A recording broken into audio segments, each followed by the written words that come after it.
سورہ توبہ آیت نمبر 119، اے ایمان والوں اللہ سے ڈرو اور سچے لوگوں کے ساتھ رہا کرو، اے ایمان والوں اللہ سے ڈرو اور سچے لوگوں کے ساتھ رہا کرو۔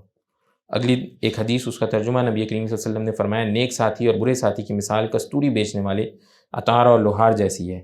خوشبو بیچنے والے کے پاس سے تم دو اچھائیوں میں سے ایک نہ ایک ضرور پالو گے، یا تو خوشبو خرید لو گے ورنہ کم از کم اس کی خوشبو تو ضرور پالو گے، لیکن لوہار کی بھٹی یا تمہارے بدن اور کپڑے کو جھلسا دے گی ورنہ بدبو تو اس سے تم ضرور پاؤ گے۔ چنانچہ نیک دوست کی اہمیت اتنی ہے۔ اس دور میں ہم تمام حضرات یہ کوشش کریں کہ ہم ڈھونڈ کے نیک صالح لوگوں کو اپنا دوست بنائیں۔ ہم کوشش کریں، ہم اس پہ محنت کریں کہ ہم ڈھونڈیں کہ بھئی کون ہے نیک بندہ، کوئی ہے نیک بندہ، میں اس کو دوست بناؤں، میں ڈھونڈوں، اس کے لیے میں محنت کروں۔ مطلب آپ بات سمجھ رہے ہیں نا میری؟ یہ سارے ہم حضرات، اگر کوئی نیک بندہ دوست نہیں ہے، میں مسئلے میں ہوں، یہ سمجھ جائیں۔